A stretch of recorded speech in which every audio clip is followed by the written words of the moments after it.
neste momento, dos ministros, dirigindo-se, como ocorre em todas as sessões, para os respectivos lugares. Claro, também com a presença não apenas dos ministros, mas ainda do representante do Ministério Público, no caso, o Procurador-Geral da República, para que possamos ter os trabalhos iniciados, o que acontecerá dentro de instantes.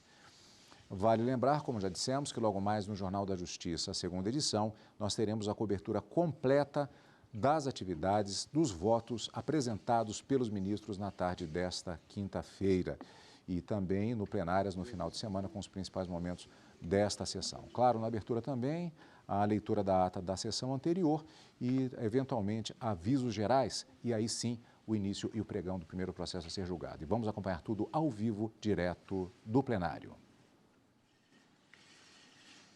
Boa tarde a todos, podemos nos sentar. Declaro aberta essa sessão extraordinária do Supremo Tribunal Federal e passo a palavra à senhora secretária, que fará a leitura da ata da sessão anterior. Ata da 27ª sessão ordinária do plenário do Supremo Tribunal Federal, realizada em 6 de novembro de 2019. Presidência do senhor ministro Dias Toffoli, presentes à sessão os senhores ministros Marco Aurélio, Gilmar Mendes, Ricardo Lewandowski, Carmen Lúcia, Luiz Fux, Rosa Weber, Roberto Barroso, Edson Fachin e Alexandre de Moraes. Ausente, justificadamente, o senhor ministro Celso de Mello. Procurador-Geral da República, doutor Antônio Augusto Brandão de Aras, e vice-procurador-geral da República, doutor José Bonifácio Borges de Andrada. Abriu-se a sessão às 14h28, sendo lida e aprovada a ata da sessão anterior. Pergunto se alguma observação a ser feita. Não havendo, declaro a ata aprovada. Não tem ninguém para anunciar a presença? Para a continuidade de julgamentos das ações declaratórias de constitucionalidade número 43, 44 e 54, todas de relatoria do ministro Marco Aurélio. A de 43 sendo requerente Partido Ecológico Nacional, a 44 Conselho Federal da Ordem dos Advogados do Brasil, a 54 Partido Comunista do Brasil.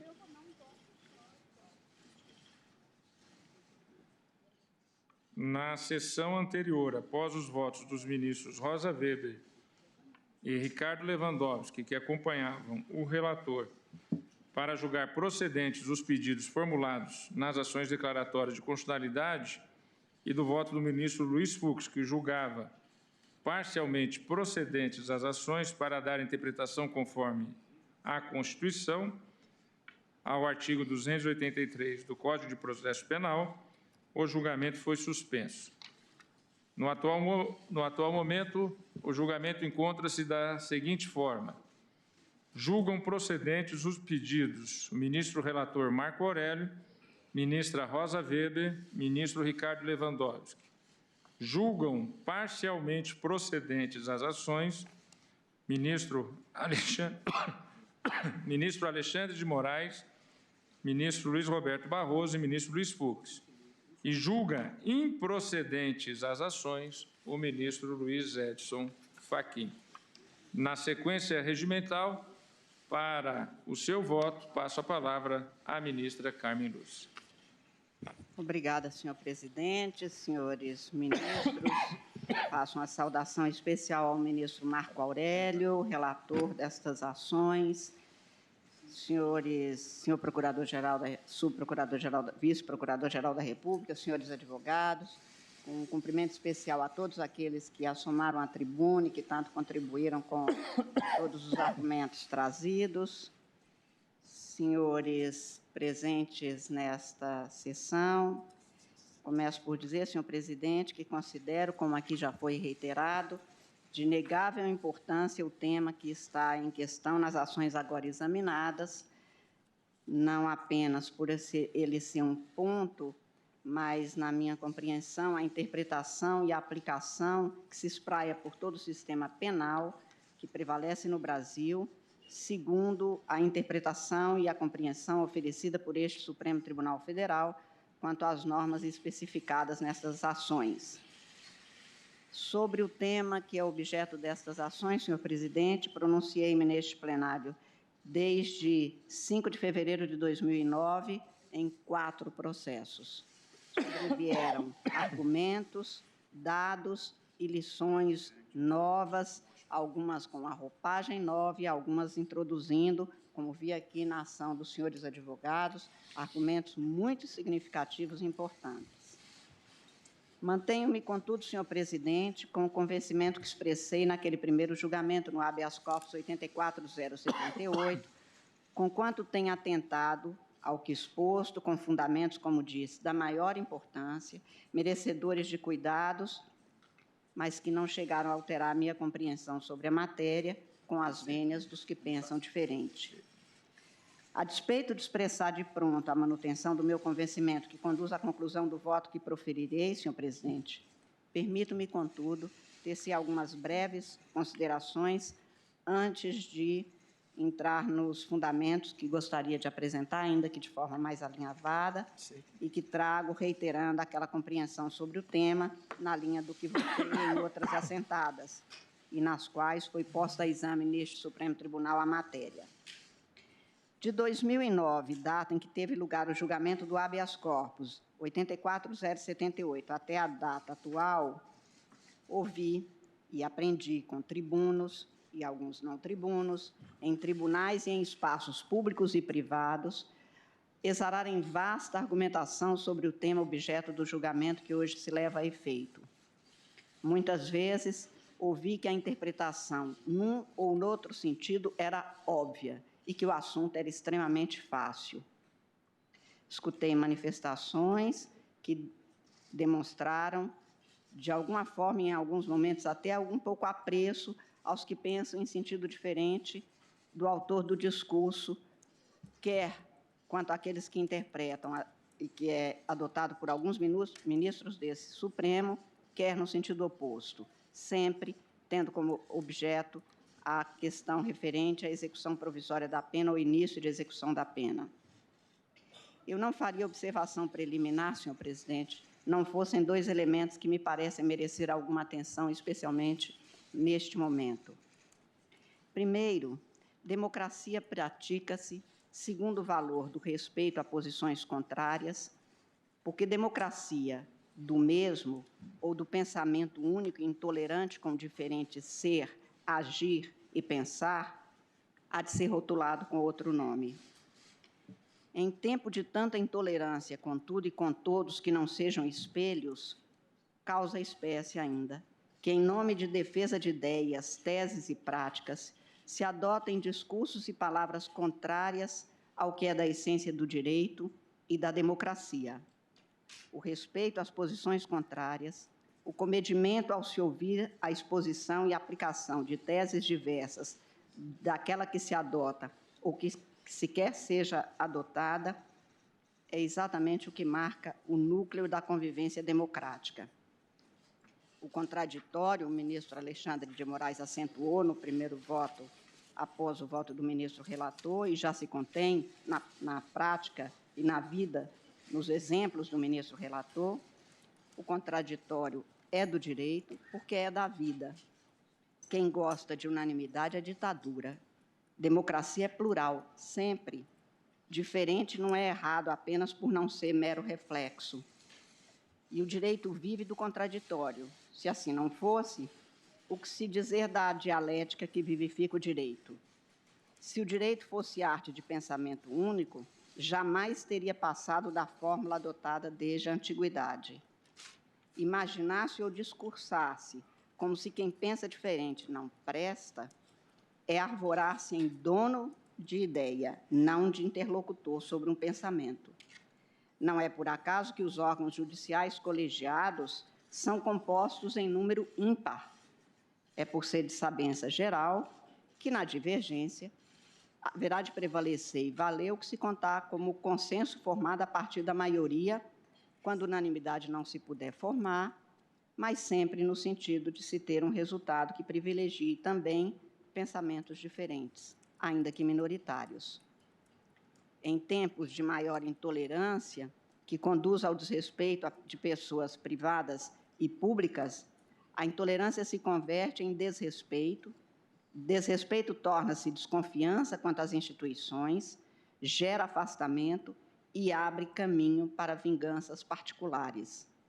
O melhor exemplo de democracia não é a soberba de um pensar que parece desconhecer que o outro também pensa.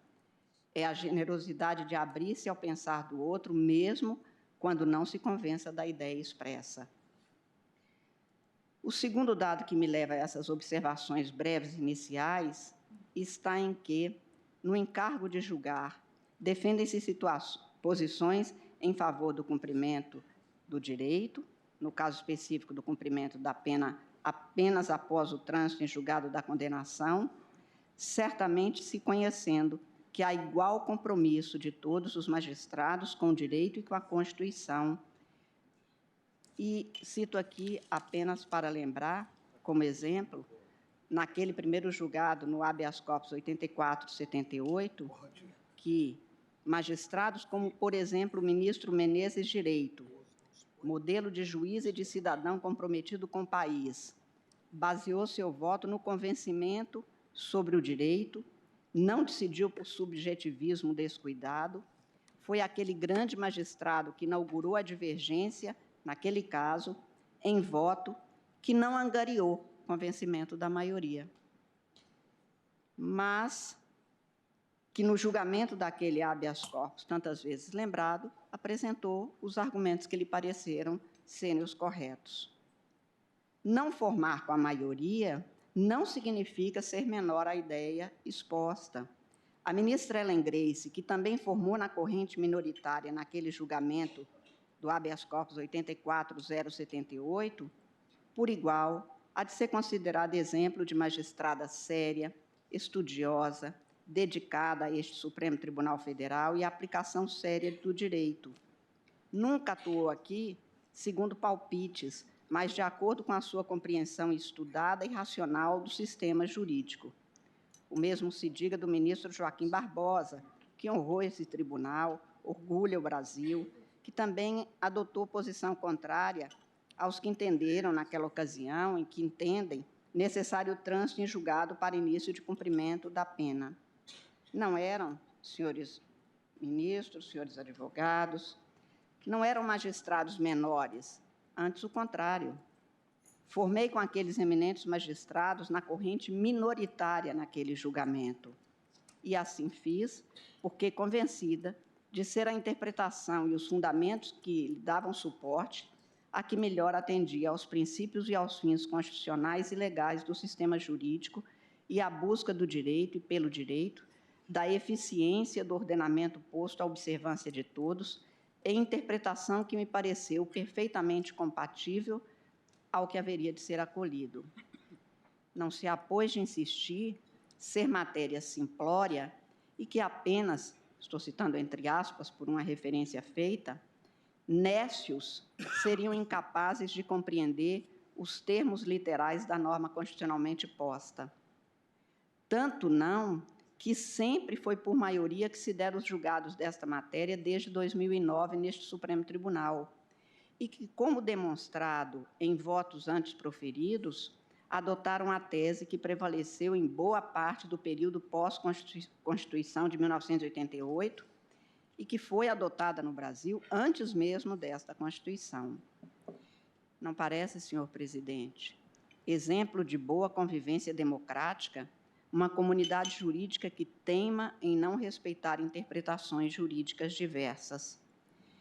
É pior exemplo em tempos em que a intolerância, a falta de prudência ao ensurdecer-se ao outro e menosprezar qualquer pensamento que não reflita o pensamento exposto. Não me parece um modelo bom de quem deveria, por dever, pela necessária convivência do contraditório, expor as suas teses, ideias e embasamentos, sem atacar pensares diversos e expor menoscabos a posições adversas. Como disse, formei na corrente minoritária deste Supremo Tribunal Federal, senhor presidente, desde aquele julgamento de fevereiro de 2009. Era um habeas corpus. Não por ser processo subjetivo, nem por estar convencida, mas fui voto vencido, respeitei como respeito integralmente e completamente este colegiado e jamais deixei de acatar e aplicar o que aqui se decidiu. Este é um tribunal, como é a comunidade jurídica que tem a responsabilidade com a democracia constitucional deste país.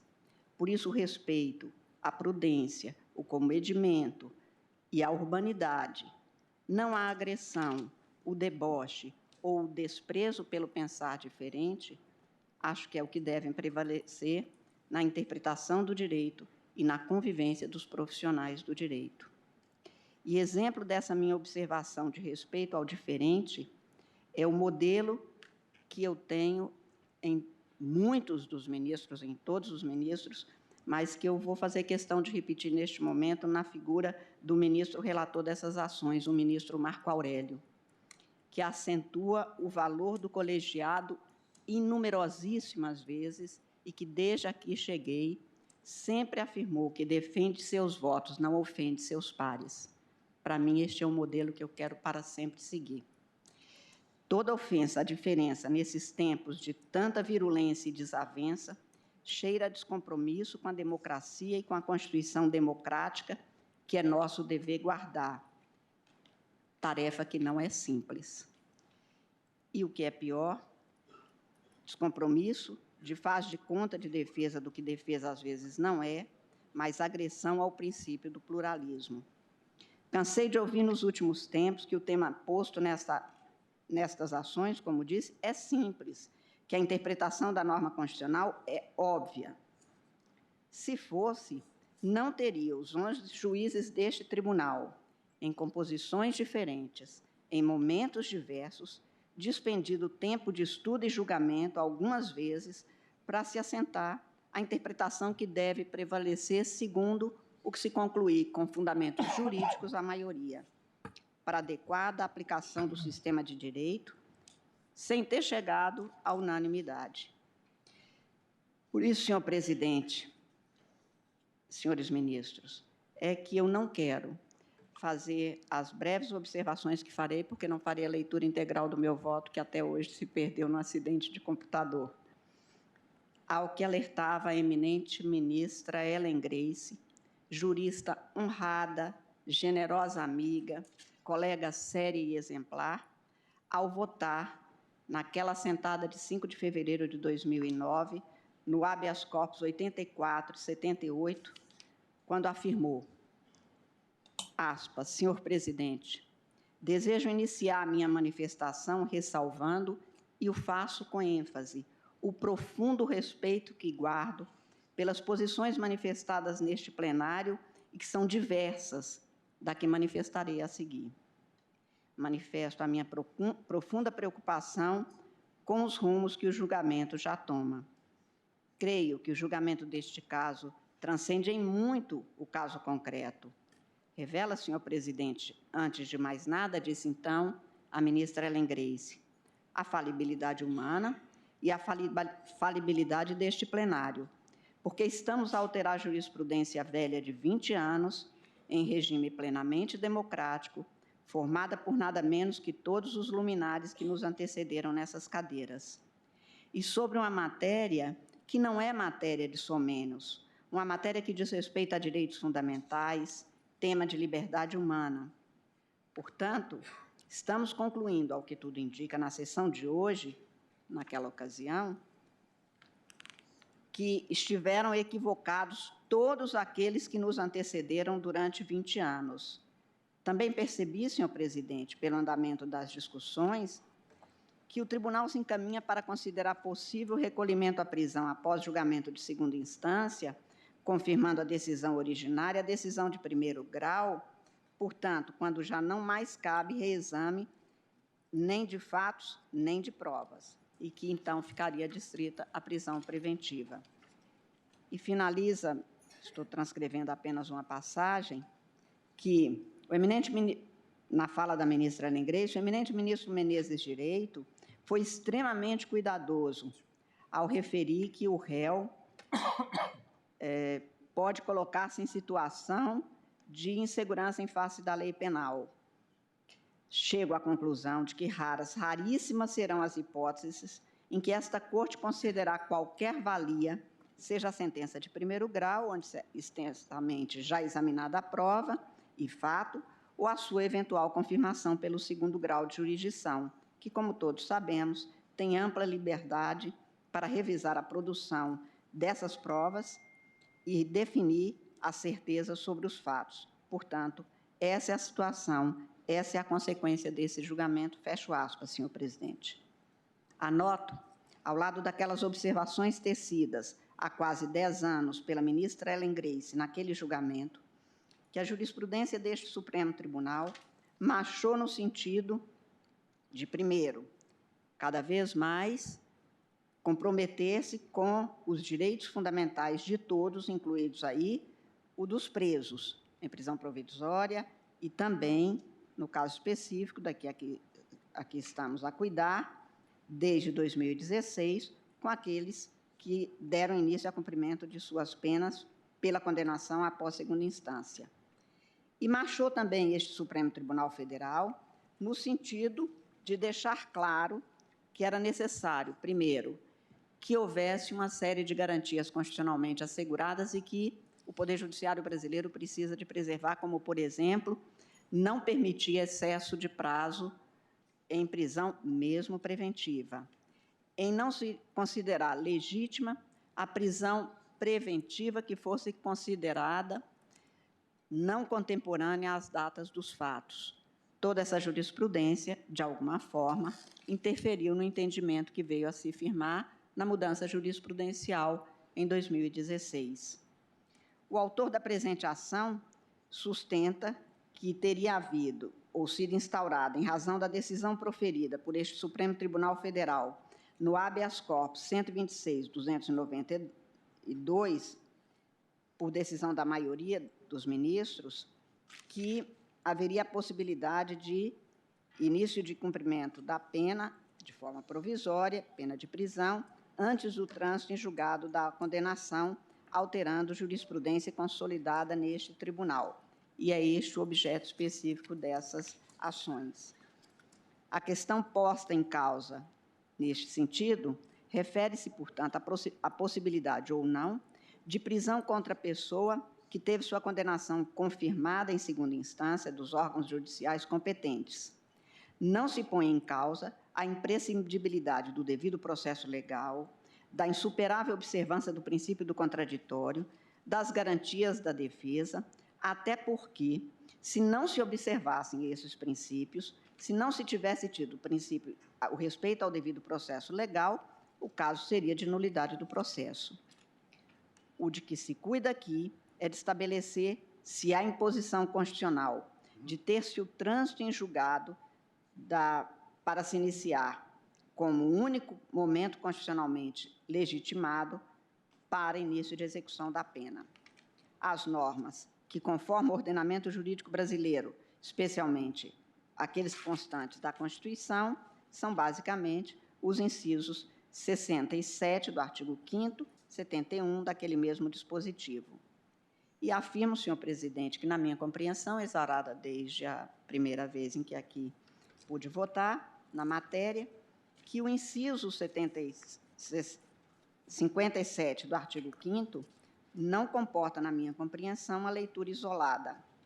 E em voto exarado, em 21 de maio de 1993, no habeas corpus 680.372, o ministro Aldir Passarinho, já sob a égide da Constituição de 1988, anotou exatamente isto. Aspas, o preceito a que me referi não pode ser considerado isoladamente, mas em harmonia com outros dispositivos constitucionais, inclusive os diretamente referentes à prisão, como o inciso 54 do mesmo artigo 5º, segundo o qual ninguém será privado da liberdade ou de seus bens sem o devido processo legal, e item 71 do artigo 5º, que dispõe que ninguém será preso, senão em flagrante delito ou por ordem escrita e fundamentada de autoridade judiciária competente, salvo nos casos de transgressão militar ou por crime propriamente militar definidos em lei.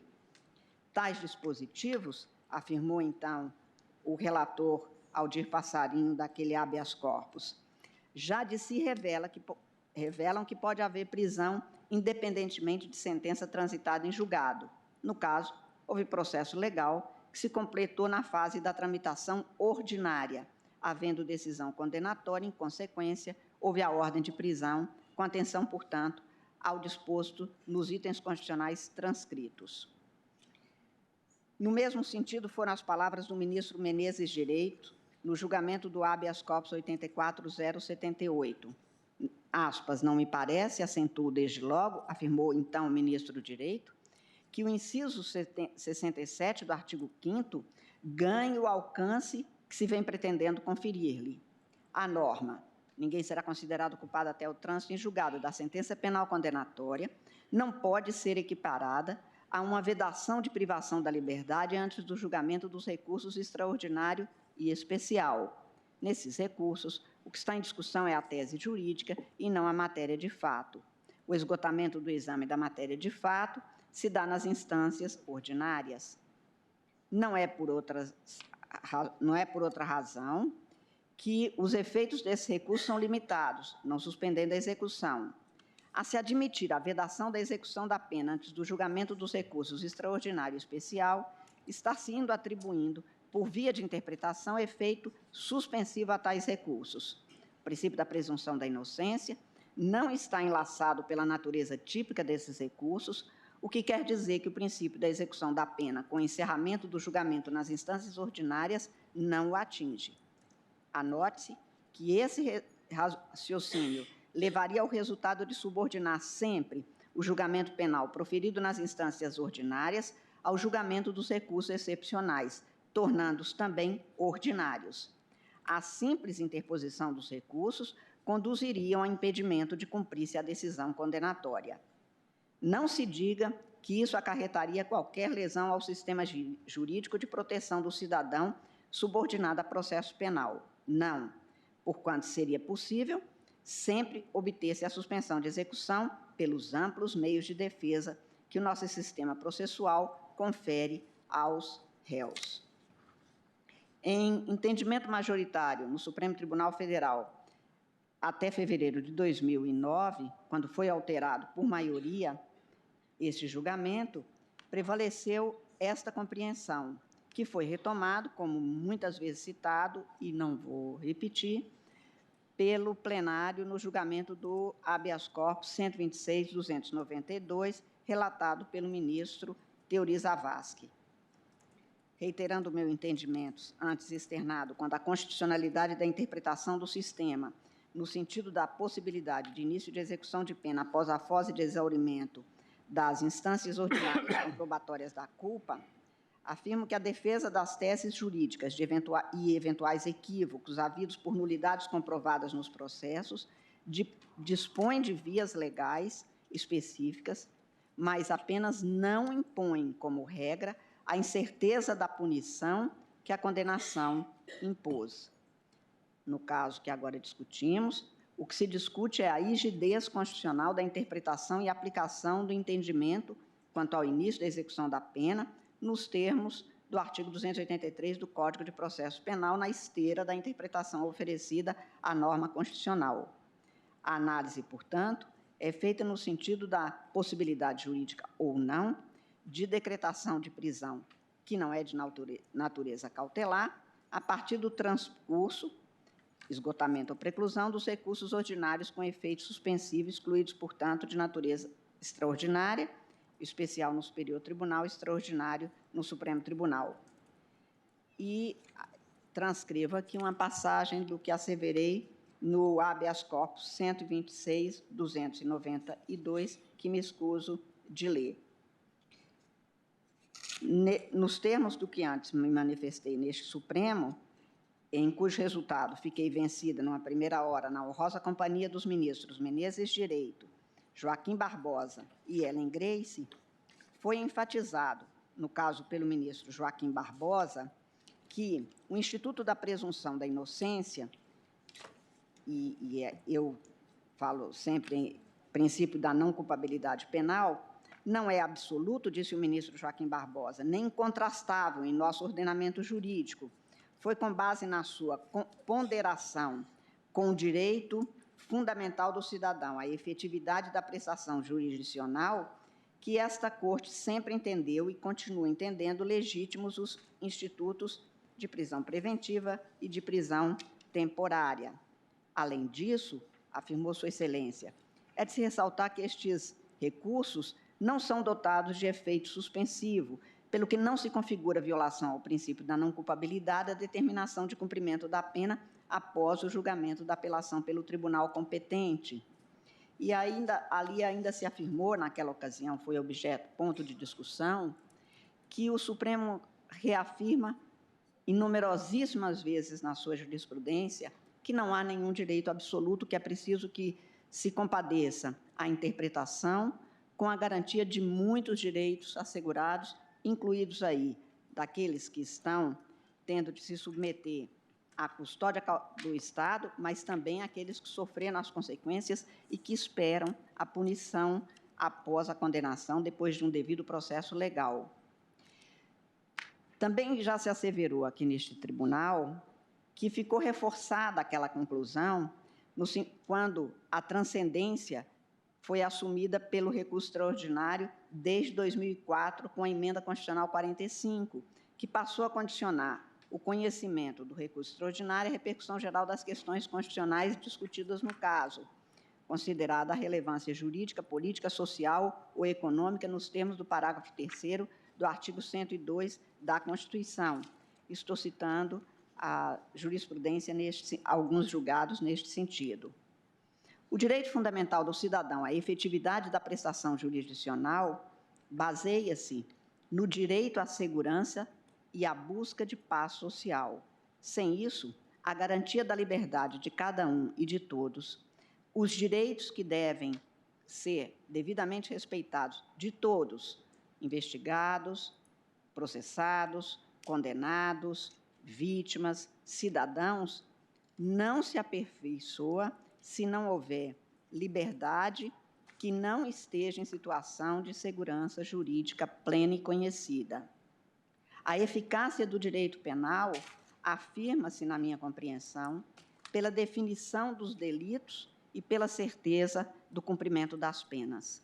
Se não se tem a certeza de que a pena será imposta, de que será cumprida, o que impera não é a incerteza da pena, mas a certeza, ou pelo menos a crença da impunidade. E afirme-se que os que mais contam com essa certeza ou com essa crença não são os mais pobres, são aqueles que dispõem de meios para usar e até para abusar de todo um rebuscado, intrincado sistema recursal, de todos os meios para não precisar de responder pelo delito, por protrair o processo no tempo, até se chegar à prescrição da pretensão punitiva e à frustração dos direitos daqueles que sofreram como consequência do delito. Por isso, a tarefa de interpretar a Constituição há de considerar, em primeiro lugar, ser ela, a Constituição, um sistema de norma, não se interpretando cada princípio ou regra isoladamente. A Constituição é elaborada segundo um retrato, portanto, levou em consideração o passado, a história de um povo, prepara as condições para a construção do presente e possibilita o florescer de um futuro com objetivos marcados e, no caso brasileiro, formalmente afirmados. De todos, repito, daqueles que erraram, daqueles que tiveram seu erro processado, ao final condenados, mas também dos cidadãos que esperam essa prestação e das vítimas que contam com isso.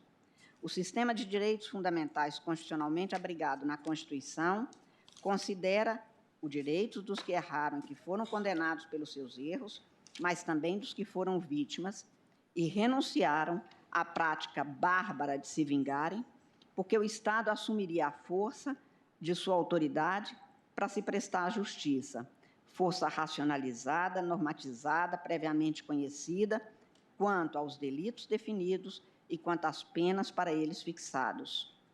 Sobre delitos e penas, pôs-se como conquista civilizatória a definição clara dos crimes e a certeza da punição.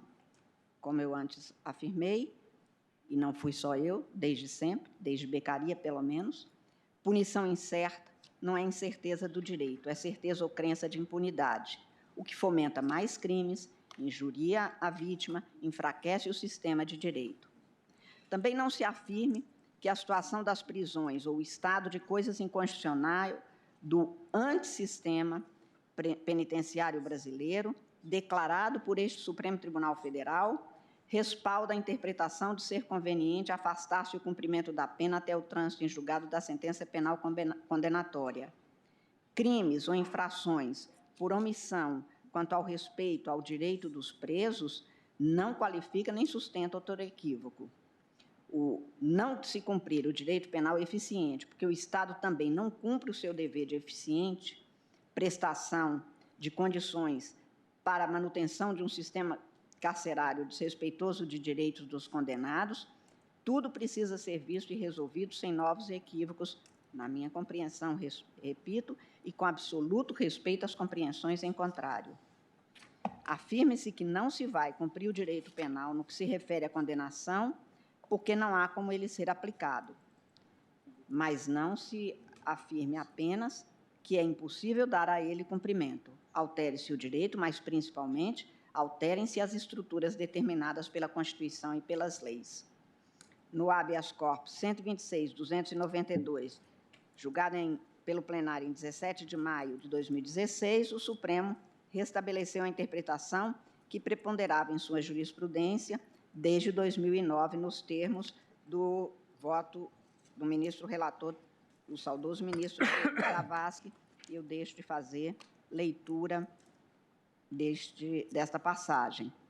Mas, evoluindo o sistema manifestado naquele habeas corpus 84.078, minudenciou-se no habeas corpus 126.292 a necessidade da melhor adequação no tratamento do princípio da não culpabilidade penal para se conferir a efetividade à persecução penal e, consequentemente, a subsistência da própria jurisdição criminal, ou seja, para se dotar de plena eficácia o direito penal e se dar uma resposta à sociedade sobre a forma correta, constitucional, legítima e respeitosa de direitos na aplicação do sistema penal. No caso aqui examinado, o autor opõe-se à possibilidade de execução antecipada da pena, o artigo 283 do Código Penal, alterado pela Lei 2.403 de 2011. Reiterando meu respeito mais genuíno aos que concluem de maneira diversa, tenho que a norma mostra-se compatível com a interpretação conferida à matéria por este Supremo Tribunal Federal, desde o habeas corpus 126.292, devendo ser aplicada de modo a conjugar, sem suprimir, as diferentes hipóteses em que se pode dar a prisão. Portanto, diversamente do que defende o autor e todos os outros que participaram, como a Miss Cúria, destes processos, a norma não institui, do artigo 283, na esteira de uma interpretação a ser dada pela Constituição, nem poderia instituir a exclusividade dos provimentos transitados em julgado para execução de pena privativa de liberdade, havendo de ser interpretada no sentido consequencial de se assegurar a eficácia do sistema criminal, resguardando-se os direitos de todos os cidadãos a ter a ação do Estado juiz a partir do processo no qual se tenha garantida a plena observância do acatamento à lei e as garantias constitucionais do investigado, do acusado, mas também de todos os que compõem a sociedade brasileira. Faço uma rápida referência, presidente, sobre o que foi alegado quanto ao descumprimento do princípio da proporcionalidade pela possibilidade adotada na compreensão de alguns de nós do início de execução da pena antes do trânsito em julgado. Essa matéria também não é novidade neste Supremo Tribunal Federal. O exame e pronunciamento sobre a compatibilidade ou não da execução provisória da pena da sentença penal condenatória, após o exaurimento das instâncias de provas, com a norma constitucional garantidora do princípio da não culpabilidade penal, foi abordada, por exemplo, pela ministra Ellen Grace já no julgamento daquele habeas corpus tantas vezes citado, de número 84078, quando afirmou Sua Excelência: o princípio da proporcionalidade é uma via de mão dupla. Ao mesmo tempo em que proíbe o excesso, proíbe também a insuficiência do direito penal. De fato, a noção de proporcionalidade na seara penal não se esgota na categoria da proibição do excesso, já que vinculado igualmente a um dever de proteção por parte do Estado em relação às agressões a bens jurídicos praticados por terceiros, ou seja, de um lado, a proibição do excesso, de outro, a proibição de insuficiência. A ministra Ellen Grace, naquela ocasião, afirmava não identificar excesso nenhum quando o legislador torna eficaz, enquanto não modificada, uma sentença condenatória mantida pelo tribunal. É que parte-se da presunção de que a condenação foi acertada. Não seria razoável partir de uma presunção de que uma sentença confirmada por um tribunal, por um órgão colegiado, também fosse desacertada. Qualquer magistrado de segundo, terceiro ou quarto grau de jurisdição sabe que é mínimo o percentual de reformas em decisões condenatórias. Afetado estaria o princípio se aceitássemos que alguém pudesse ser privado de sua liberdade, mas não pudesse, em sentença condenatória mantida por um tribunal, manter uma presunção quando já há, pelo menos, um juízo de certeza reiterado. A ministra Ellen Grace, naquela ocasião também, afirmou que seria frágil, na compreensão de Sua Excelência, a tese de que as formas diferentes de execução de uma sentença poderiam conduzir a um comprometimento do princípio da proporcionalidade na esfera penal, porque teria tratamento normativo desigual. E aí ela afirma que os bens jurídicos tutelados também são desiguais. O que foi aportado aqui, não vou repetir, até para ter um pouco mais de rapidez na conclusão do meu voto, sobre o direito penal na área internacional, nas convenções que foram internalizadas pelo Brasil, me parecem compatíveis com o que vem sendo interpretado, que foi demonstrado a partir dos votos, principalmente do ministro Alexandre, e muito minudenciado no voto do ministro Fachin. Faço apenas uma última palavra sobre a questão referente à prisão preventiva, que poderia ser apreciada de alguma forma ou aproveitada nos casos em que se fizesse necessário para se substituir ou para se superar a possibilidade de execução provisória da pena. A ministra Rosa Weber, inclusive, fez uma distinção quanto à natureza, requisitos, possibilidades, para se ter, então, a conclusão no sentido de que não há uma substituição de uma pela outra, embora, em alguns casos, se possa até ter de adotar para que se tenha bom êxito o processo penal. Faço uma referência a isto no meu voto, senhor presidente, para concluir que, mantendo, portanto, como disse, a compreensão que já vinha adotando desde sempre, tenho que a própria jurisprudência do Supremo, hoje, permite que ou se cumpra por uma interpretação que é dada no sentido de permitir ou de se considerar legítima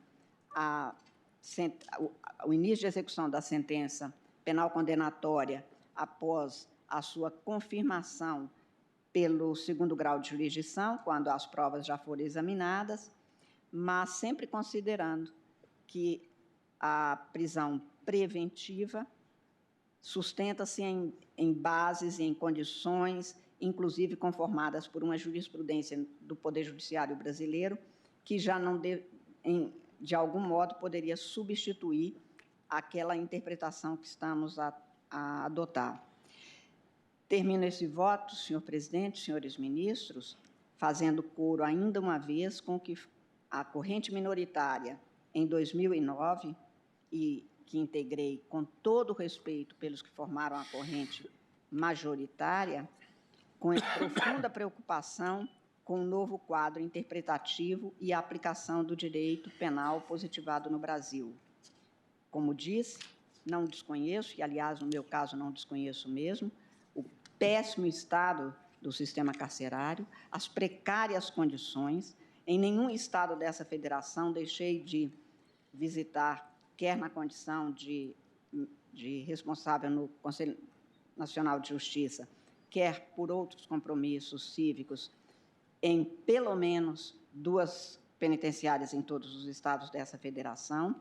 Tenho profundo respeito por aqueles que acham que isso, de alguma forma, precisa de influenciar a interpretação, mas não se está aqui a atestar, conforme o resultado, a falibilidade dos processos, mas a busca da melhor interpretação que favoreçam os direitos fundamentais previstos no Brasil e que perpassa os julgamentos de homens segundo o sistema jurídico posto, mas que a mutabilidade pela interpretação e da adoção da compreensão por este colegiado num tema tão sensível não pode ser alterado sem que haja, e tenho certeza que haverá, na linha da corrente que se formará majoritariamente, a compreensão, interpretação e aplicação do princípio constitucional que estamos a cuidar, com grave, profunda espraiamento e consequências para o entendimento, a interpretação e a prática de todo o sistema de justiça criminal no país. Estamos numa fase de mudanças, mudamos já alguma jurisprudência que foram se formando num sentido diferente, claro, como sempre, e volto a acentuar a modelar fala e prática do ministro Marco Aurélio, no sentido de colegiado é assim, é a maioria que se forma por uma interpretação que seguramente compromete-se com o que parece ser o melhor e que é o melhor na compreensão que vier a ser proclamada. Mas apenas para acentuar que superamos, ou pelo menos estamos em vias de superar, o que vinha sendo aplicado no sentido de que na fase investigatória prevalecia o indubio pro societate e que agora começa a prevalecer que as investigações não podem ser senão indubio pro réu, sempre relevando direitos fundamentais dos cidadãos, o reconhecimento e a transferência e a mudança de competências para julgamentos de casos. Portanto, há uma mudança em curso sobre o sistema penal brasileiro e eu espero, mesmo ficando vencida, como fiquei em 2009, que, com toda certeza, quem vota, vota no sentido da sua compreensão e buscando dar pleno cumprimento à Constituição brasileira, o que é próprio da democracia. E, por isso, comecei o meu voto fazendo homenagem ao ministro Marco Aurélio e poderia fazer a todos os outros que têm este respeito, mas pela ênfase que ele dá aqui, é para isso que nós temos um colegiado e que os órgãos são colegiados, porque somos plurais, como é plural a sociedade brasileira, e a Constituição é feita exatamente em atendimento a todos. Voto, portanto, senhor presidente, no sentido de julgar parcialmente procedente a presente as ações declaratórias de constitucionalidade, para dar interpretação conforme a norma do artigo 283 do Código de Processo, no sentido de que a execução provisória da sentença penal condenatória confirmada em 2º grau de jurisdição, ainda que sujeita a recurso especial ou extraordinário, não compromete o princípio constitucional da não culpabilidade penal, acompanhando, portanto, com as vênias do ministro relator, que mais uma vez eu homenageio, a divergência inaugurada pelo ministro Alexandre de Moraes é como voto. Agradeço a ministra Carmen Lúcia. Ministro Ricardo Lewandowski já votou na sessão anterior. Pela ordem regimental, agora, o ministro Gilmar Mendes. Presidente, boa tarde a todos. Eu começo, presidente, cumprimentando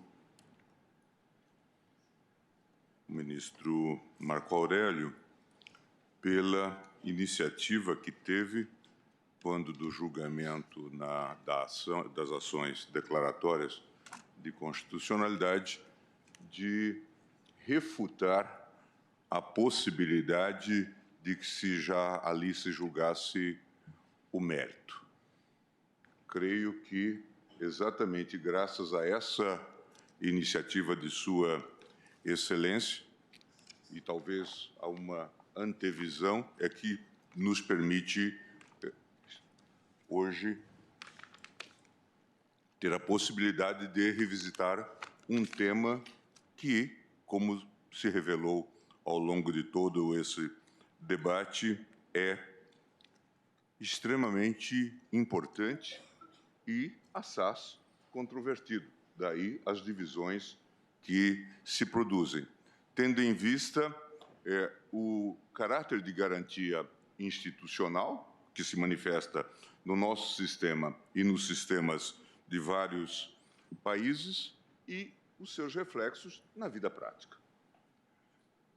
Mas gostaria de fazer esse registro a priori, presidente, desta antevisão que Sua Excelência teve diante da proposta que foi por mim formulada de que julgássemos já o mérito da ação. Isto precisa ser reconhecido.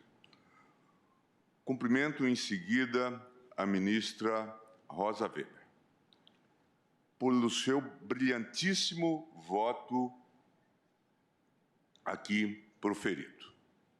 Sua Excelência sofreu ao longo desses anos, e ela bem o disse no seu voto, uma série de insultos e vilipêndios. E trouxe de maneira equilibrada, ponderada, com respostas claras à interpretação, inclusive fazendo um levantamento precioso sobre a evolução da jurisprudência do Supremo Tribunal Federal na matéria e fazendo também, o que é digno de nota, um apanhado sobre o histórico desta norma no processo constituinte. Portanto, gostaria de fazer também, de forma de voz expressa, esse cumprimento, presidente. O meu penúltimo cumprimento vai para Vossa Excelência, presidente, por ter pautado essa matéria. Já era na hora. Cansou o ministro Marco Aurélio e também nosso decano de reiterar a necessidade de que esse tema fosse esclarecido, de que, de fato, essa matéria precisava ser arrostada. Como diz o ministro Marco Aurélio, é preciso abrir o embrulho. E era preciso que esse tema fosse discutido. E, finalmente, eu disse que eram 3, mas eram 4, cumprimentos aos advogados brasileiros. Sem dúvida nenhuma, se trata de uma brilhante iniciativa dos mais diversos setores da comunidade jurídica que insistiram nos julgamentos, seja de processos subjetivos, seja de processos objetivos. Meu querido amigo, professor Peter Hebel, diz que o direito muito deve aos advogados. Eles realizam, de certa forma, essa ideia que ele desenvolve da sociedade aberta dos intérpretes da Constituição. A partir das abordagens que venham ao tribunal, é que é possível deitar luz sobre novas interpretações. E isto se explica também no campo do processo penal. E aqui nós vimos, de maneira muito clara, nas diversas sustentações que foram feitas, inclusive a integração entre a advocacia privada, a mais qualificada, e também a mais qualificada da advocacia destinada à assistência judiciária. Vimos belas sustentações feitas por defensores públicos que desmistificaram, presidente, esses números que são apresentados e esse discurso de que o tema que está em jogo aqui diz respeito a interesses de ricos e poderosos. Mostraram os defensores públicos com resultados, mas agora são as pesquisas que indicam, inclusive a Folha de São Paulo acaba de publicar ontem esses dados, de que os defensores públicos conseguem inúmeras façanhas ou fazendo com que determinados crimes sejam reconhecidos como atípicos ou que se aplique uma pena que não a pena de prisão e, portanto, tudo isto tem consequências. Começo, presidente, falando rapidamente, e eu tenho um roteiro, um voto mais longo, mas fiz um roteiro para que nós, de fato, pudéssemos julgar essa temática e encerrá-la ainda hoje. Estou me impondo uma série de cortes. Só para mostrar, no que diz respeito a evoluções jurisprudenciais, no nosso controle de constitucionalidade, são muitos os casos que temos tido esse tipo de evolução. De cabeça, posso citar desde logo o debate que se teve desde o início da promulgação da Constituição de 88, na temática da prisão do depositário infiel. Foram longos anos, inclusive com desacertos entre esta Corte e o STJ, tendo em vista, inclusive, tendo como pano de fundo a aplicação do Pacto de San José. A Corte chegou a dizer que o Tratado Internacional, ainda que de Direitos Humanos, tinha a mesma hierarquia da lei e que, portanto, não adentrava a ordem jurídica com nenhuma superioridade. E, além do mais, que a lei de alienação fiduciária era lex specialis e não poderia ter sido pelo tratado revogado. Depois se evoluiu no sentido que todos nós sabemos com a interpretação do 5º parágrafo 2º.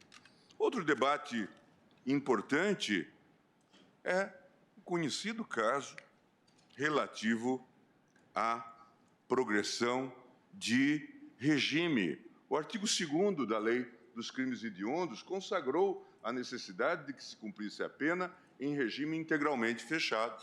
E o artigo 2º foi declarado constitucional, salvo engano, com a divergência do ministro Marco Aurélio.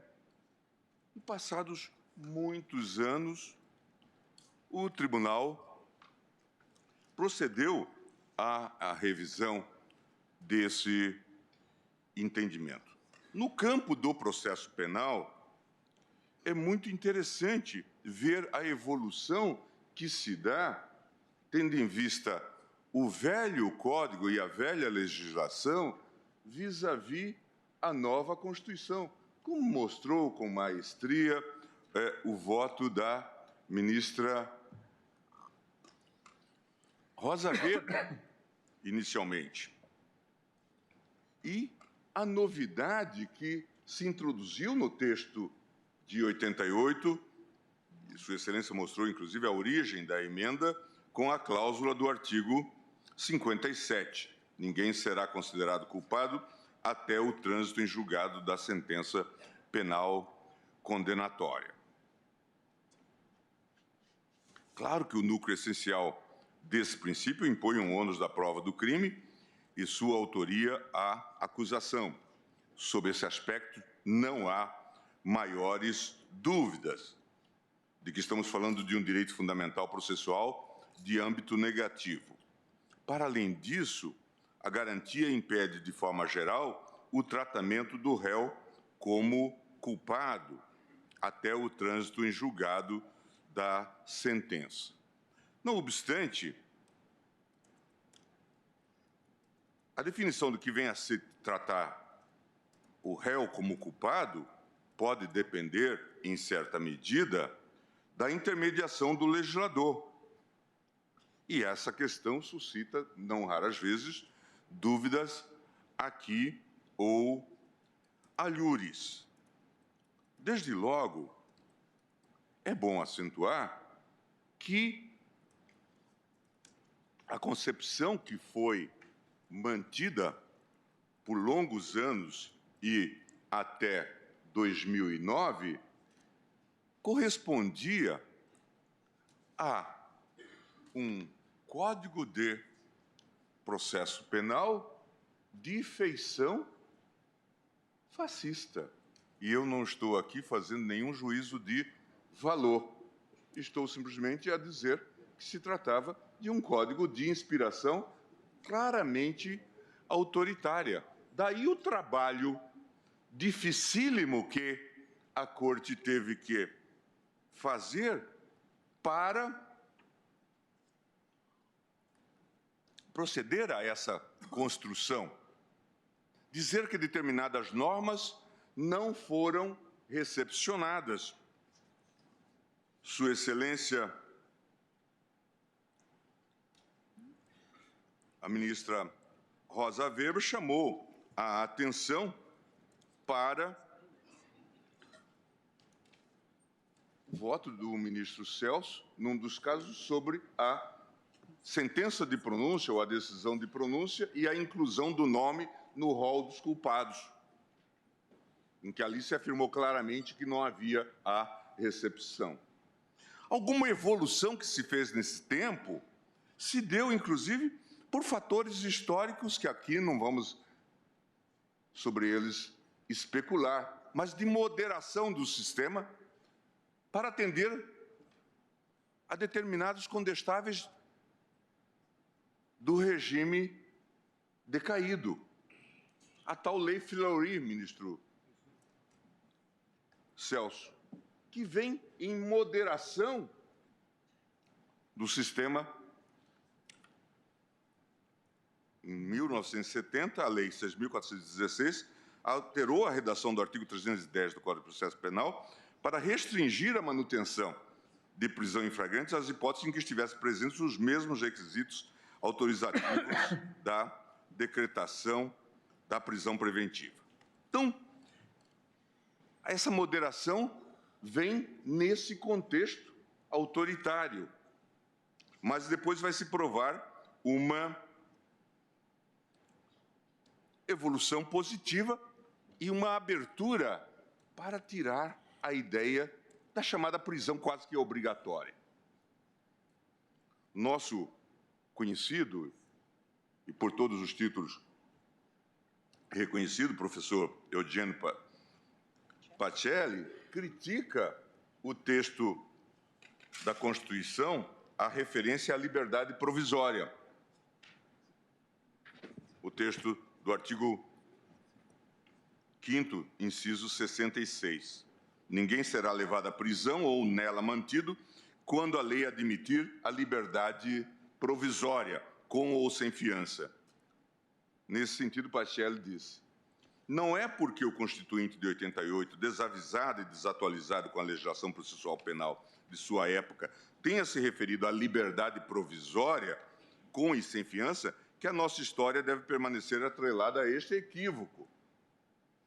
O que é provisório no texto constitucional e no seu espírito é sempre a prisão, assim como todas as demais medidas cautelares, que sempre implicarão restrições a direitos subjetivos. E aí, então, eu repasso essas questões, mostrando que a jurisprudência do Tribunal, ainda em 89, ancorando-se na interpretação literal do artigo 637 do Código de Processo Penal, afirmou inicialmente que a proibição de presunção de culpa antes do trânsito em julgado seria compatível com a execução imediata da pena privativa da liberdade, precedente do ministro Aldir Passarinho, também precedente do ministro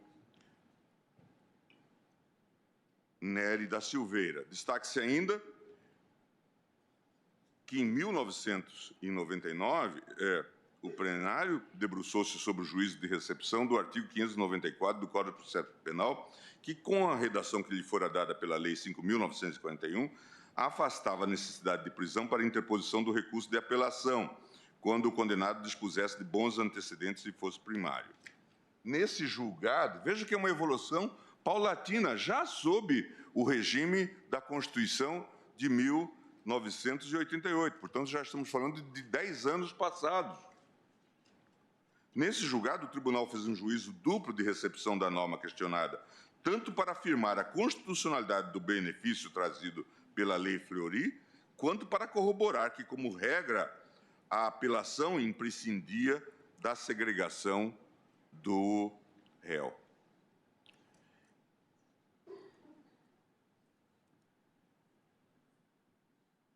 O entendimento prevalecente nos primeiros anos de vigência da Constituição de 88, todavia, foi excepcionado, como já foi referido, quando da apreciação do HC 69696, citado pelo ministro Edson Fachin, quanto pela ministra Rosa Weber, nos seus votos.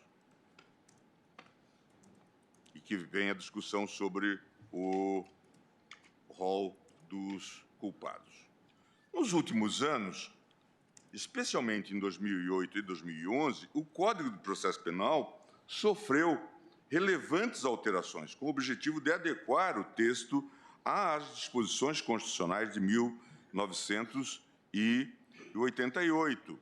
E daí, inclusive, o debate sobre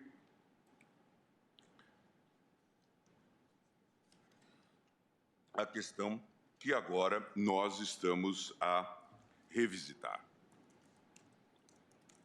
Creio que também, para fazer justiça ao tribunal, é justo dizer que as turmas e o plenário fizeram um escrutínio severo dos conceitos indeterminados sobre a prisão provisória, repudiando a ideia de que poderia, por exemplo, haver fundamento numa prisão provisória calcado no clamor público. A ideia da necessidade da prisão provisória, o repúdio à prisão abusiva. Temos inúmeros precedentes nesse sentido, e aqui é justa a homenagem a vários da relatoria do ministro Celso de Mello. Passo, presidente, a segunda parte do meu voto para dizer que, desde as primeiras manifestações sobre a matéria, na condição de integrante desta Corte, ressaltei a minha inquietação com a possibilidade de prisões decretadas de modo automático, sem a devida especificação e individualização aos casos concretos. Acerca da minha posição individual, tenho registrado que profundas alterações no contexto normativo e fático subjacentes ao debate fizeram que ao longo dos anos, meus posicionamentos evoluíssem diante das condições reais de satisfação ao princípio da presunção de inocência. Não vejo dificuldade maior em reconhecer que essas modificações se deram, como disse, tanto por alterações na legislação processual aplicável, quanto por modificações substanciais no contexto do sistema judiciário penal brasileiro.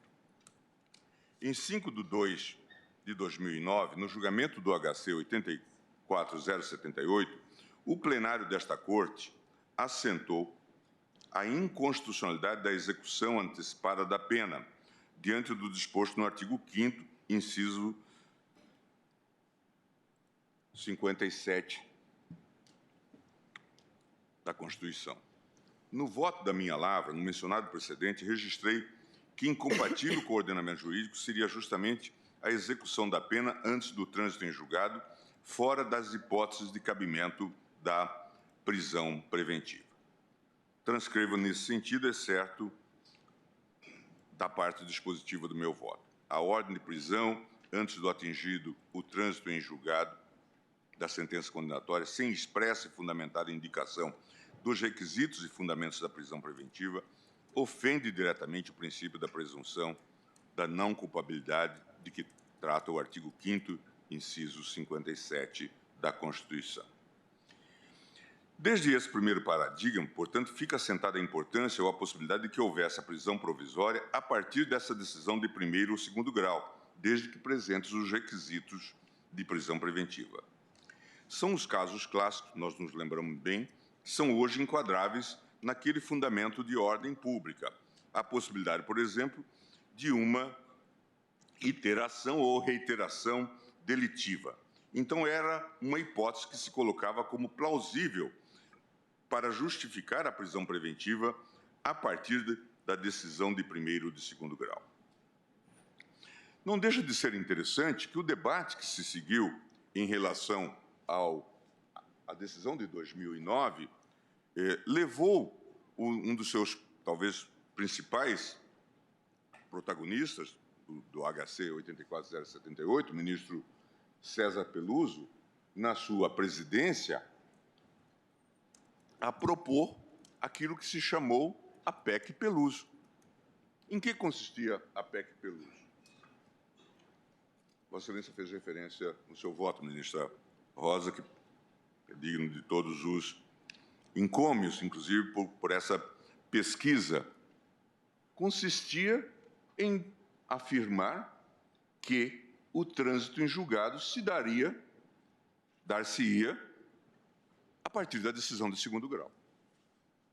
Portanto, aqui haveria a decisão definitiva e os recursos extraordinário e especiais ganhariam o caráter rescisório, tal como já ocorre no modelo alemão com o recurso constitucional e tal como ocorre no modelo espanhol com o recurso de amparo. O problema é que aqui era algo de fazer uma revolução, porque significava que as decisões tomadas, isso tinha implicações em todos os campos, envolvendo inclusive a Justiça do Trabalho, que as decisões de segundo grau de todos os tribunais teriam caráter definitivo. E, certamente, não foi por acaso que ela foi arquivada solenemente no Congresso Nacional. Mas foi esse o movimento de crítica à decisão que levou esse notável jurista, ministro Peluso, a enfrentar a questão dando uma resposta de iure constituendo. Em 17 de 2 de 2016, o tema foi novamente enfrentado pelo Supremo na apreciação do HC 126-292. Naquela oportunidade, deliberei por apresentar uma ideia modificada de minha compreensão sobre a matéria. À época, convenci-me de que a presunção de não culpabilidade representava princípio que assumia a feição de garantia institucional, de modo que tal princípio não necessariamente impunha que o réu fosse da mesma forma tratado durante todo o processo. Assim, conforme se avançava o processo e a culpa fosse demonstrada, a lei poderia, portanto, impor tratamento diferenciado. A principal justificativa do entendimento de 2016 assentava-se no diagnóstico de que a inefetividade do sistema recursal penal suscitava um grave quadro de ineficiência do sistema judiciário. Alguns exemplos emblemáticos auxiliavam-me na compreensão do ponto, tais como o conhecido caso Pimenta Neves, que teve seu trânsito em julgado mais de 11 anos após a prática do homicídio. Outro exemplo notório foi o caso do ex-senador Luiz Estevão, cuja execução da pena só veio a ocorrer 10 anos depois da sua condenação, tendo o último recurso do réu sido julgado às vésperas da prescrição, quando já transcorridos mais de 23 anos da data dos fatos. Essas situações foram e continuam sendo valoradas por mim como graves disfuncionalidades do sistema. Todavia, subjacente a esse diagnóstico, a minha formação firmava uma crença, hoje absolutamente desiludida, quanto à capacidade dos tribunais de segunda instância de distinguir e corrigir situações abusivas. A propósito, assentei essa presunção ao afirmar à época que, e a mim parece que, se porventura houver a caracterização que sempre pode ocorrer de abuso na decisão condenatória, certamente estarão à disposição do eventual condenado todos os remédios, além do eventual recurso extraordinário com pedido de efeito suspensivo, cautelar, também o habeas corpus. E os tribunais disporão de meios para sustar essa execução antecipada. Como se sabe, o entendimento do Tribunal sobre o tema foi corroborado ainda em 2016 no julgamento do RE com agravo 964-246 e no julgamento do HC 126-292. Em 5 de 10 de 2016, esse posicionamento foi mantido pelo Supremo ao indeferir as medidas cautelares das ações declaratórias 43 e 44. Já no ano de 2017, ainda no primeiro semestre, depois da decisão do plenário na apreciação das liminares desta DC, comecei a demonstrar as minhas primeiras reticências com a praxis que passou a se desenvolver no país em matéria de prisões provisórias seguidas de autorização de execução da pena após o julgamento da segunda instância. Falei várias vezes, ministro Fachin, Vossa Excelência é testemunha, de que nós tínhamos, mas antes da presidente de Vossa Excelência, já com o ministro Teori, ainda com o ministro Teori, que nós tínhamos um encontro marcado com as prisões alongadas de Curitiba. E as prisões provisórias de Curitiba se transformaram em sentenças definitivas, que depois se transformaram em decisões definitivas de segundo grau. Portanto, a regra era a prisão provisória de caráter permanente. E isto passou a me chamar a atenção. No julgamento do HC 142-173, manifestei minha tendência em rediscutir essa questão, animando-me a considerar a proposta que tinha sido esboçada pelo ministro Toffoli e que alguns sistemas praticam, o sistema português, de certa forma, ou o sistema alemão, levando a questão até um tribunal intermediário, que seria o STJ.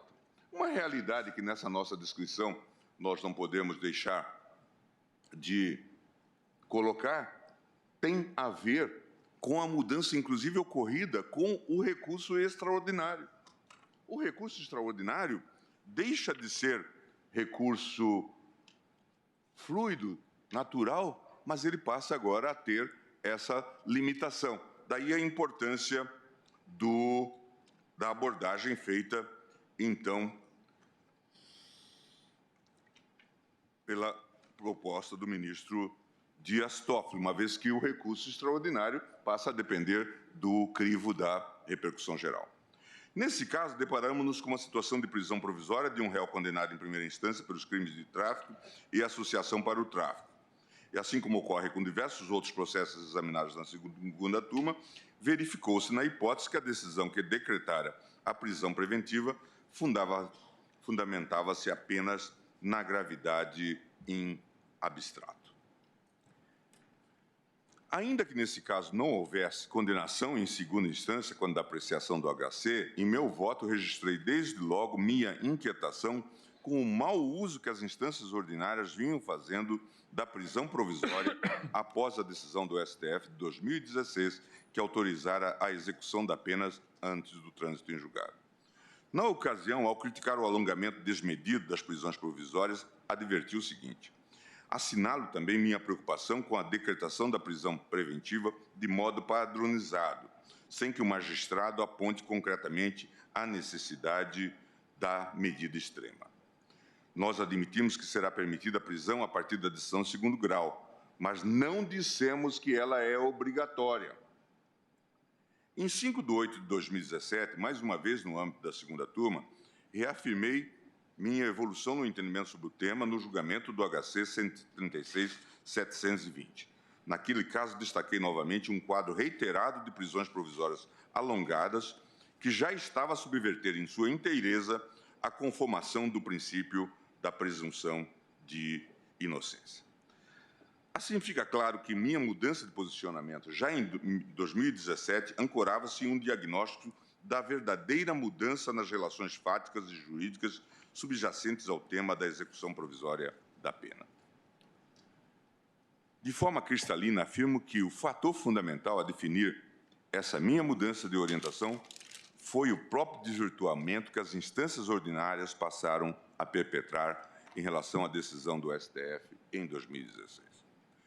O que o STF decidiu em 2016 era que dar-se-ia condição para se executar a decisão a partir do julgado de segundo grau. Ou seja, decidiu-se que a execução da pena após a condenação em segunda instância seria possível, mas não imperativa. De fato, na própria emenda assentada no referido precedente, no HC 126.292, consignou-se a execução provisória da pena seria uma possibilidade e não uma obrigatoriedade. Todavia, a realidade é que, após o julgamento de 2016, os tribunais brasileiros passaram a compreender essa possibilidade com um imperativo. Entendeu-se equivocadamente que estávamos determinando a prisão em segundo grau sem nenhuma avaliação acerca de eventual controvérsia de possibilidade do recurso, da observância, inclusive, da jurisprudência de tribunais superiores e ainda quanto à possibilidade de decisão de segundo grau estar em contradição com o entendimento do STJ ou do Supremo Tribunal Federal. Talvez o maior ícone desse desvirtuamento das instâncias ordinárias tenha sido a edição, e não por acaso, da súmula 122 do TRF da 4ª Região, com o seguinte teor: encerrada a jurisdição criminal de segundo grau, deve ter início a execução da pena imposta ao réu, independentemente da eventual interposição de recurso especial ou extraordinário. Tal entendimento sumular foi firmado pelo TRF em 14 de 12 de 2016 e sagrou-se como um mantra da execução provisória imediata da pena, ao largo de qualquer fundamentação da segregação. Posteriormente, em 4 de 4 de 2018, o plenário julgou o HC 152.752, o caso Lula, quando novamente me manifestei no sentido de que o julgamento pelo STJ seria a opção que confere maior segurança à execução provisória da pena. Isso porque, como anteriormente citado, o STJ pode corrigir questões relativas à tipicidade, à antijuridicidade ou à culpabilidade do agente, alcançando, inclusive, a dosimetria da pena. E isto me levou, inclusive, a destacar que, tendo em vista esses marcos, existiriam 3 possibilidades de antecipação da execução da pena. A possibilidade da antecipação da execução ocorreria com o trânsito em julgado progressivo da sentença condenatória. Parte dela já teria transitado em julgado.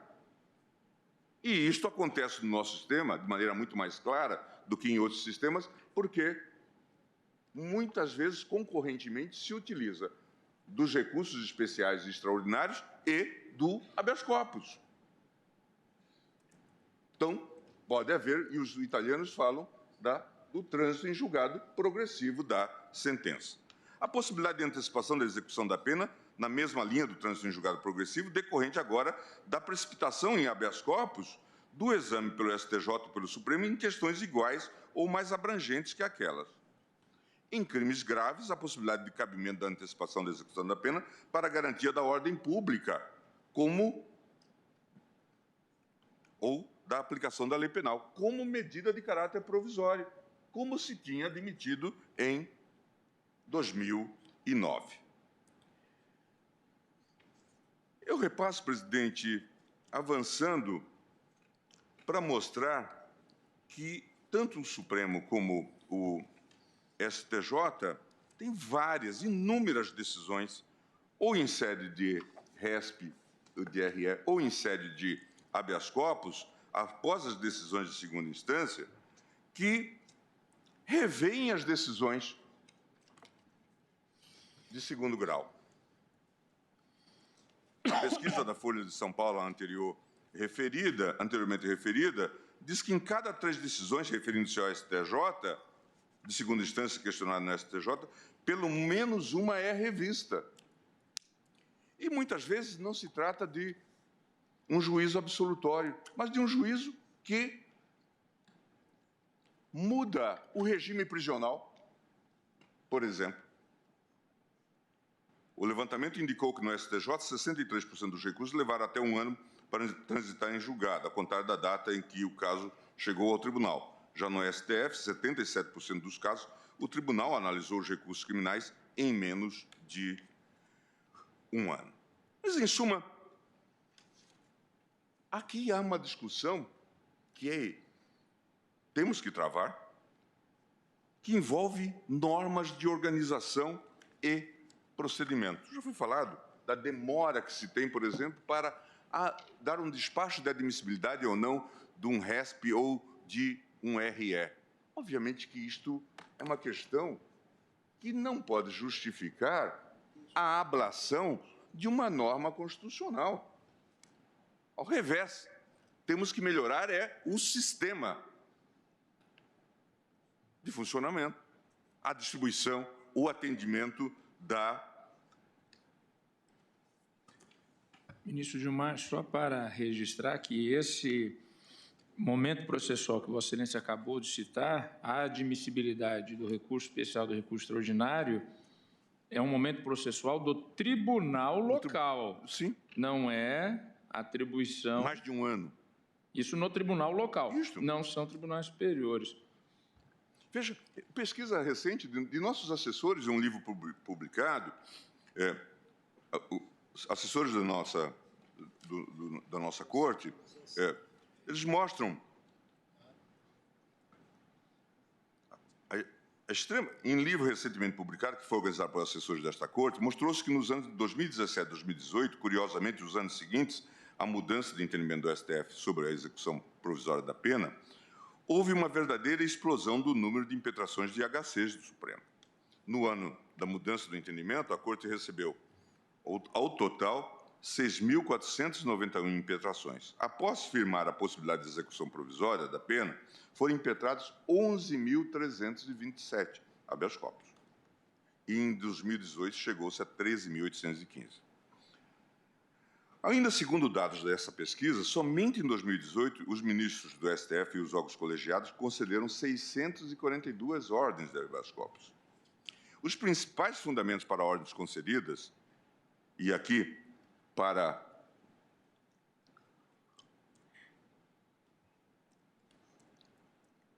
desalento daqueles que praticam o populismo penal profissional, os fundamentos são descabimento da prisão preventiva, necessidade do início da pena em regime mais benéfico, a primeira 20%, o segundo 16%, revisões da dosimetria da pena, 14%.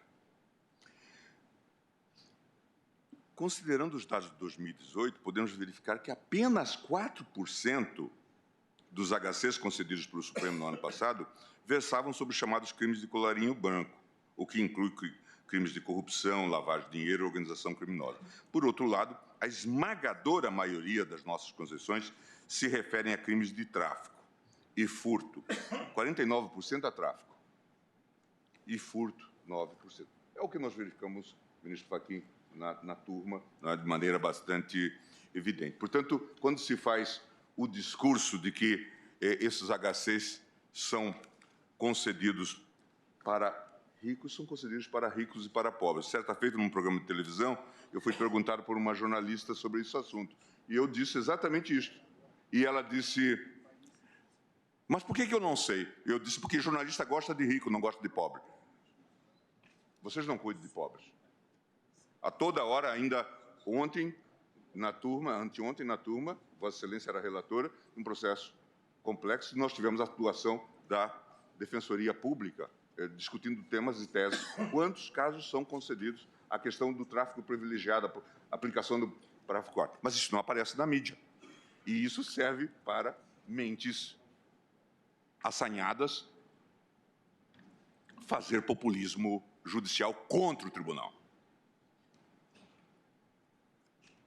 Ainda ontem, a Folha de São Paulo publicou um novo levantamento que indicou que a Defensoria Pública tem a maior taxa de sucesso que os advogados particulares quando recorre ao STJ. Eu até fico com medo desse tipo de publicação, porque daqui a pouco os defensores públicos vão abandonar a atividade e vão passar para o lado privado, vão se sentir atraídos. Mas isto mostra exatamente a seriedade do trabalho que nós, costumeiramente, ministro Lewandowski, eu, ministro Fachin, ministra Carmen, nós destacamos a importância do trabalho da Defensoria Pública, das estaduais e da União, no âmbito da turma nesses processos.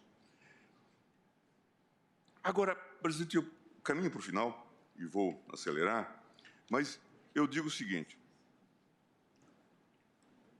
até mesmo o debate sobre que é de construção de iure constituendo ou, eventualmente, de lege ferenda, do papel do STJ, precisa ser verificado. E o grande teste, nós discutimos muito essa questão da segunda instância, tendo como pano de fundo o caso Lula. E o caso Lula, de alguma forma, contaminou todo esse debate, tendo em vista essa politização. E isso acabou não sendo bom para um debate racional. Eu, inclusive, sou chamado nas redes sociais, por esses grupos que estão aí, de corifeu do petismo. Já fui acusado de muita coisa. Gilmar Mendes, é bom registrar que a Força-Tarefa de Curitiba, comandada pelo procurador Deltan Dallagnol, deu parecer e pediu progressão de regime da pena do ex-presidente Lula. Ou seja, pela própria Força-Tarefa de Curitiba, ele já deveria estar fora do regime fechado. Mas só o fez, é interessante, presidente, me perdoe a ironia, só o fez... Então não é esse Supremo Tribunal Federal que estará decidindo o eventual. A própria Força-Tarefa de Curitiba assim já requereu a juíza local que, em razão de uma decisão anterior do Supremo que proibiu a transferência, encaminhou o pedido para cá, que chegou ao ministro Luiz Edson Fachin. Mas é um pedido do Ministério Público, que ele saia do regime fechado. Mas só o fez, presidente, eu dizia, a partir da possibilidade de que o tribunal decidisse a questão de segunda instância. Não é? Na verdade, foi um tipo de benevolência compulsória, compulsiva. Mas, em suma, é importante a observação. Mas o caso Lula mostrou o déficit da construção, inclusive da decisão pela via do STJ. Depois da demora na admissão do recurso, chegada no STJ, que faz o relator, ministro Fischer? Indefere liminarmente o recurso, com base na súmula 7. Envolvia revolvimento de fatos e provas. Isso em 26/11/2018. Foi interposto, então, agravo regimental, que só foi julgado em 23/4/2019, fazendo a revisão do caso. Então, e até hoje, tem lá uma discussão sobre eventual aproveitamento, uma vez que a prisão é de caráter provisório, que se fizesse a detração nos termos do Código de Processo Penal. E isso até hoje não foi decidido, porque ele poderia ter sido libertado na mesma ocasião, quando foi decidido. Veja, Vossa Excelência, que este é um caso... E veja, eu estava esquecendo, Vossa Excelência interrompeu, mas interrompeu bem, e eu disse, eu posso ser suspeito de tudo, menos de petismo. Também não sou antipetista, mas... Então, mas veja, portanto, que este caso Lula é um caso para estudo, porque, de fato, mostrou como o sistema funciona mal. E eu não estou falando de Intercept, ainda não estou.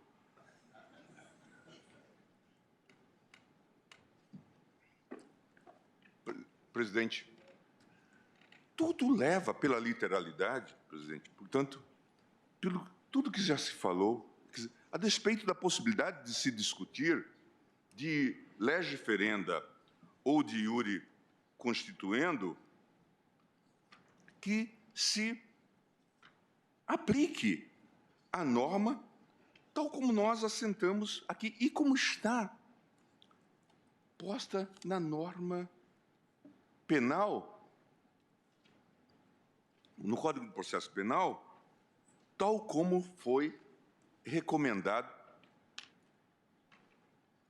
pelo legislador e como está agora requerido nas ADCs já referidas. Eu vou encerrar, presidente, lembrando 2 aspectos apenas. As críticas que a OCDE teria feito ao Brasil por conta de fragilização no combate à corrupção.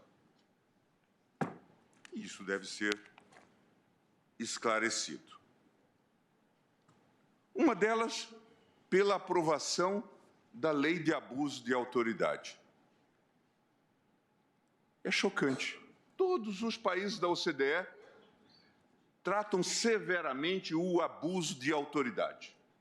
Eu listo aqui as situações e, exemplo, na França, na Alemanha. Na Alemanha existe o tipo penal da prevaricação judicial, chama Rechtsbeugung.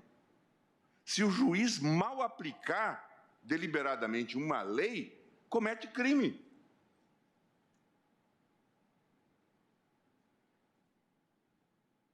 Veja, na Espanha, o artigo 446 do Código Penal diz: o juiz ou magistrado que intencionalmente ditar sentença ou resolução injusta será castigado com a pena de multa de 12 a 24 meses e inabilitação por emprego ou cargo público. Esse foi o caso do famoso juiz Baltazar Garzón.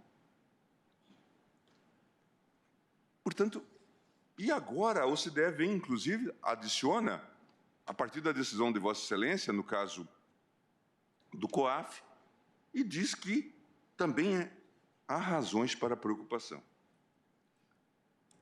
Quando ela mesma diz que há resoluções dizendo que há que ter cautelas nesse compartilhamento de dados. O grupo de trabalho da OCDE orienta nesse sentido.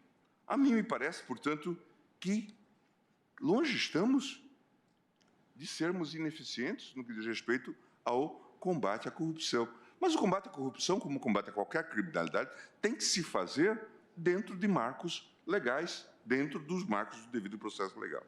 A outra crítica que também é muito comum, esta vem da transparência internacional.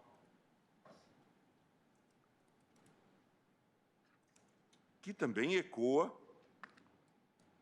barulhos, ecos, ruídos em torno disto. Presidente, é uma coisa que precisa se dizer. A Transparência Internacional, e eu conheço o presidente da Transparência Internacional, é um alemão, ela se tornou uma grife, mas ela também se tornou talvez um selo de franquia, que pode ser bem e mal utilizado. Nos últimos anos, a Transparência Internacional atuou como verdadeira cúmplice da força-tarefa da Lava Jato, nos abusos perpetrados no modelo de justiça criminal brasileiro. Eu estou fazendo essa comunicação porque isso tem que ir para a Transparência Internacional, para a sua sede. Em 9 de dezembro de 2014, a Transparência Internacional assinou um memorando de entendimento com o MPF para estabelecer uma agenda de cooperação no combate à corrupção. Desde então, as instituições afirmam terem colaborado na produção de conhecimento anticorrupção, apoio e capacitações técnicas e campanhas de conscientização. Alguns episódios desse longo relacionamento são dignos de destaque. Em 2017, o MPF assinou um memorando de entendimento entre a Transparência Internacional e a JF para formalizar um cronograma de gestão e execução de recursos destinados ao investimento em projetos sociais previsto no Acordo de Leniência no Grupo Econômico. Registre-se que os procuradores responsáveis integraram as forças-tarefas das operações Greenfield, Sepsis, Cuibano e Carne Fraca. A partir desse memorando de entendimento, portanto, a Transparência Internacional assumiu a gestão de um total de 2,3 bilhões a ser destinado a projetos sociais escolhidos por ela própria. O combate à corrupção no Brasil dá lucro.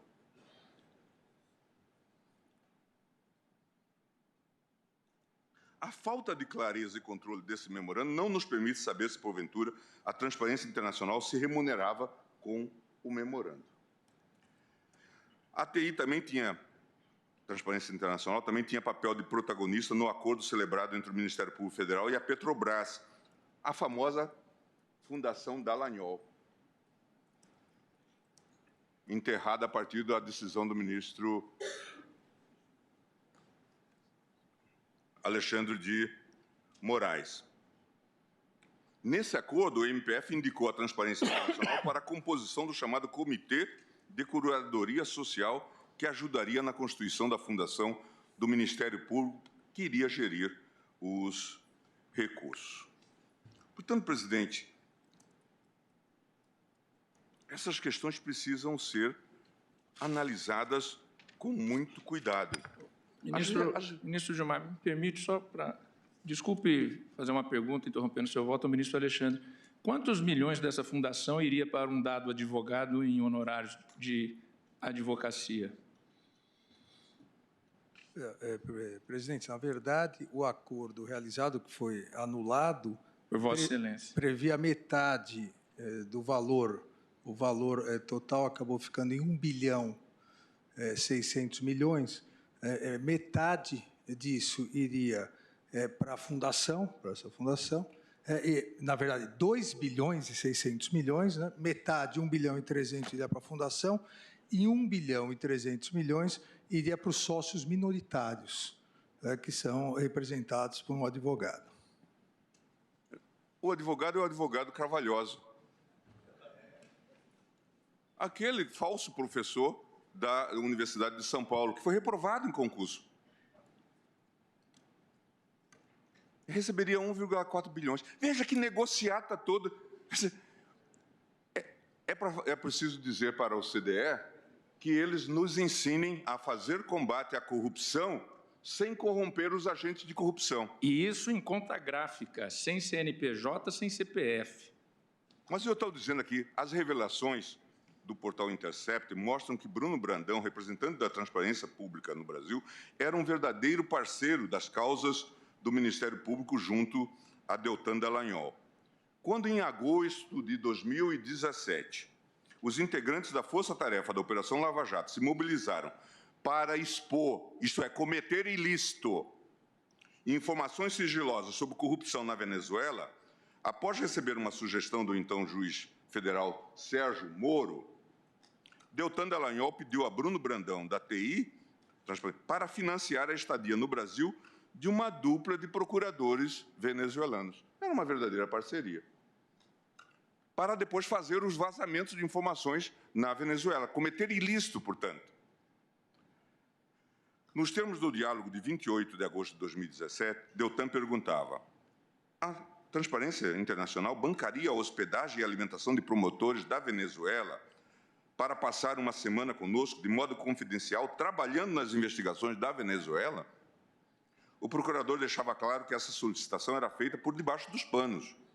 Nenhuma cooperação, doutor Bonifácio. Formal, que se poderia fazer. Não comente com ninguém. Se for necessário, de autorização superior, adiamos para ver no momento necessário e da forma certa. As ações da Transparência Internacional no Brasil também pareciam depender de uma chancela dos membros da Força Tarefa da Lava Jato. Ainda em agosto de 2017, Bruno Brandão avisa a Deltan: estou num debate sobre Venezuela na Fundação FHC e queria comentar que a Transparência Internacional está defendendo junto à FT-LJ, que se abram processos extraterritoriais contra as autoridades venezuelanas. Alguma objeção? Sem objeções. É até bom para testar terreno. Portanto, acredito que as avaliações feitas pela Transparência Internacional no Brasil acabam sendo contaminadas pela parcialidade com que os representantes da organização têm investigado os episódios recentes de corrupção. Presidente, encerro dizendo que acompanho o relator, a quem cumprimento mais uma vez, para julgar procedente o pedido desta DC, de modo a declarar a constitucionalidade do artigo 283 do Código do Processo Penal, determinando que ninguém poderá ser preso senão em flagrante delito ou por ordem escrita e fundamentada da autoridade judiciária competente em decorrência de sentença condenatória transitada em julgado ou no curso de investigação ou do processo em virtude de prisão temporária ou prisão preventiva. É como voto. Agradeço ao ministro Gilmar Mendes e, diante do horário, suspendo a sessão pelo prazo regimental de 30 minutos.